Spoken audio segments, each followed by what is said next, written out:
Captain Vijayakanth அண்ணா வந்து இறந்துட்டாருன்ற விஷயம் வந்து இப்பதான் கேள்விப்பட்டேன்.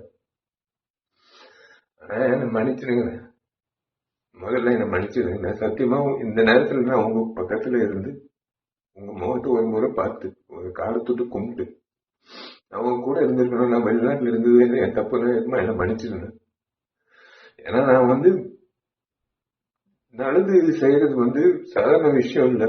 எங்களை மாதிரி ஆளுங்க நல்லது செய்யறது சாதாரண விஷயம் இல்ல. எங்கேயோ ஒரு ஒரு யாரோ யார்கிட்டயும் இந்த ஒரு கத்துக்கிட்டு இருந்திருக்கணும். அது நான் உங்ககிட்ட நான் கத்துக்கிட்டேன், சத்தியமா சொல்றேன்.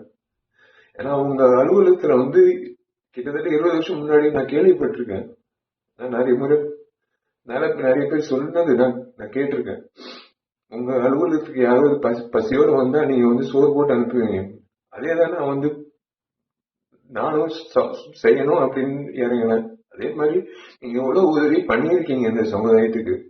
இன்னைக்கு வந்து ஒரு அரசியல்வாதியோ ஒரு ஒரு நடிகர் சங்க முன்னாள் தலைவரோ இழந்ததை விட ஒரு நல்ல மனிதர் இழந்ததுதான் என்னால ஜீரணிக்க முடியல.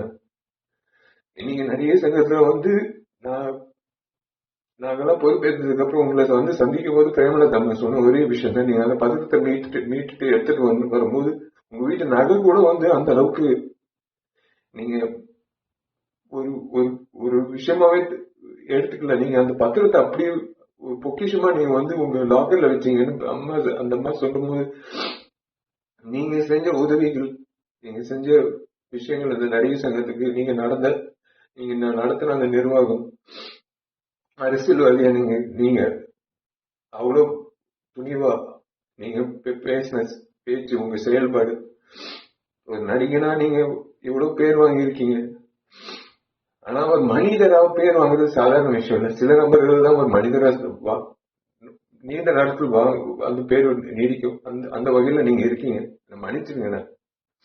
உண்மையிலே நான் சத்தியமா சொல்றேன், இன்னைக்கு நான் உங்க பக்கத்துல இருந்திருக்கணும், முறையா உங்க பக்கத்துல இருந்திருக்கணும். உங்க ஆத்ம சாந்தி அடையணும்.